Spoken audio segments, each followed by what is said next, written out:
নমস্কার বন্ধুরা, কেয়া রান্নাঘর অ্যান্ড ব্লগসে আপনাদের সবাইকে স্বাগত। আজকে 1 জানুয়ারি 2024। তা সকালবেলায় ঘুম থেকে উঠেই দেখি বাইরেটা বেশ কুয়াশাচ্ছন্ন, একটুও রোদ ওঠেনি।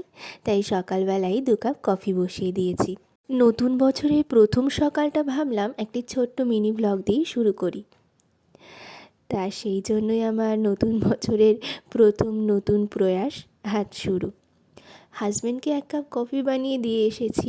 চিনিও ওদিকে ঘুম থেকে উঠে ওর বাবার সাথে বসে আছে। এদিকে আমিও 1 কাপ কফি বানিয়ে নিয়েছি। শীতের সকালে গরম ধোয়াটা কফি খেতে কার না ভালো লাগে বলুন।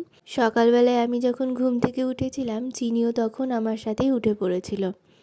তারপরেও তো বাবার সাথে বসে একটু বিস্কিট একটু মুড়ি খেয়ে আবার ঘুমিয়ে পড়েছিল। সোয়েটার টুপি মোজা সব কিছু পরেই ঘুমিয়ে পড়েছিল। দেন আবার এখন ঘুম থেকে উঠেছে, ওকেও ব্রেকফাস্ট করিয়ে দিয়েছি। ও ব্রেকফাস্টে আজকে সেরিল্যাক্স খেয়েছে। তারপরে তো ওকে এই যে ওর গাড়িতে বসিয়ে দিয়েছি। ও বেশ গাড়িতে বসে খেলাধুলো করছে, আর আমি এদিকে আমার ঘরে টুকটাক কাজ সেরে নিচ্ছি। মাঝে মাঝে ওকেও দেখতে হচ্ছে, গাড়িতে বসে আছে ঠিকই, কিন্তু এখনও খুব একটা বসে ব্যালেন্স ঠিকঠাক হয়নি। আর এদিকে সকালে আমাদের ব্রেকফাস্টে আমরা রুটি আর আলু মটরশুঁটি তরকারি করেছিলাম। সেটা ভিডিওটা একদম স্কিপ করে গেছি, করতে ভুলে গেছি নানান ব্যস্ততার মাঝে। আজকে 1 জানুয়ারি, বছরের প্রথম দিন, তাই আজকে আমার ভাসুর দাদা আজকে তার হাতে স্পেশাল বিরিয়ানি বানিয়েছেন। তো দাদার হাতের এই স্পেশাল বিরিয়ানিটা কিন্তু সত্যিই অসাধারণ। বাড়িতে কোনো রকম ছোটোখাটো অনুষ্ঠান বা এরকম স্পেশাল কোনো দিন থাকলেই দাদার হাতের এই স্পেশাল বিরিয়ানির স্বাদ কিন্তু আমরা পেয়েই থাকি। আর যেহেতু 1 জানুয়ারি, তাই দাদাকে ধরা হয়েছিল বিরিয়ানি করতেই হবে। আজকে ভাবলাম আর থালার ব্যবহার করব না।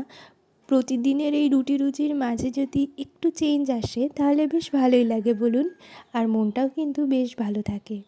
তো সেই জন্য লাঞ্চের আগেই হাজব্যান্ড দুটো কলাপাতা কেটে নিয়ে আসে, আর পুরোটাই সার্ভ করে কিন্তু হাজব্যান্ডই। আর ক্যামেরার এপাশে বসে আমি কিন্তু পুরোটাই ভিডিও করতে থাকি। এই দেখুন, দুটো কলাপাতা কিন্তু খুব সুন্দর সার্ভ করেও দিয়েছে। তারপর বিকেলে আমরা 3 জন মিলে একটু ঘুরতে বেরিয়েছিলাম। চিনি কিছুতেই টুপিটা পরবে না। আর এইদিকে পাড়ার বাচ্চারা, এই যে দেখুন, ওর দাঁত পড়ে গেছে বলে দাঁতটা জানলা হয়ে গেছে, তাই নিয়ে কত হাসিই না হলো। এবছর আমাদের রসুলপুরের বৈদ্যডাঙ্গা উচ্চ বালিকা বিদ্যালয় 75 বছর পূর্ণ করলো। বিকেলে হাঁটতে বেরিয়ে দেখলাম বেশ সুন্দর করে সাজিয়েছে।